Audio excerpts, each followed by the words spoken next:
And of course, our cooking coach is Judy Toth from Simply Impressive Cooking School. She's going to show us what we can do actually with all the Thanksgiving leftovers that we know that we have every year. It's kind of the, what do we do with them every year? Good to see you, my friend. Good to see you too. And I don't know about you, but by the time Thanksgiving is over, the last thing I want to do is eat another turkey dinner with gravy and all the stuffing and stuff. I'm good for like 2. Yeah, and after that, enough. I'm done. So I came up with a bunch of different recipes that we can make that aren't like eating turkey. They completely transform it. Okay. And the first one we're going to do today is going to be our turkey Alfredo pizza. Now, I'm assuming that we're all cooked out after having done Thanksgiving. Yeah, because if you tell me I've got to be like 3 hours cooking, forget about it. No, everything we're doing today is using pre-made ingredients and is simple, simple, simple. We're going to start out with a very difficult to make pre-made pizza crust, okay? Yes. And anybody can use the scissors and open this up. And it's made. And it's made, yep. So if you would put that on the tray. Sure.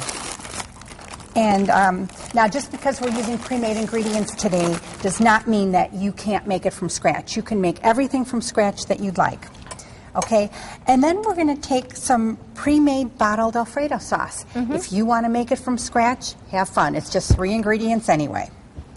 And we're just going to put a little bit on here, about 5 teaspoons full. You don't want to overdo it. You want to Sure, I'd be spread happy that for to. me? I think this is a great one when you, you know, if you're going to do the after Thanksgiving sales and you come home after a long day shopping. Yep. Throw this in. And then something I always have in my freezer is caramelized onions. So we're going to put a few of those on. If you don't like caramelized onions, you can leave those off. You know, I think you've taught us how to make them, but it's a great springboard to tell people at home that you have so many classes that you offer. Yeah, and caramelized onions are really simple. They sound fancy and they taste fancy, but you know, a little bit of butter or olive oil, some onions, and just sprinkle a little bit of chopped up turkey on that. And just cook it for about 30-45 minutes until they go from the big solid oniony flavor to nice and caramelized and sweet.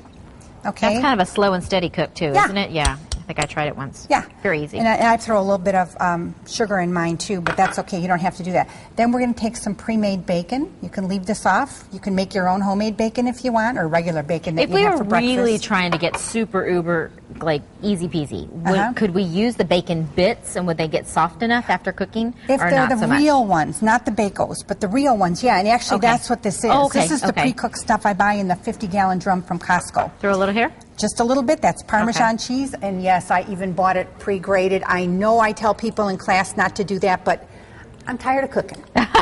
Yes, and we all will be. How many hours do you spend in the kitchen on I Thanksgiving? can't even. I can't even. I don't want to think about it. Do you do a lot of prep work to try and down? Yeah, actually, I do most of my work beforehand, so Thanksgiving itself is really simple.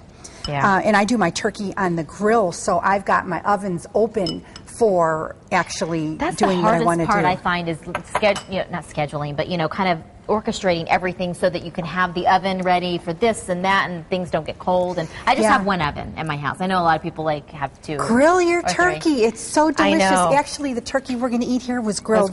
So you'll be able to taste it. I might have to talk to you about that. Yeah, it's really, really simple. So we'll take this, we'll put it in the oven for 10-15 minutes until this all melts, and you've got dinner. Easy. Now, if you have a bunch of people, you'd probably want to make more than one of this, and you can even make it on the larger boboli.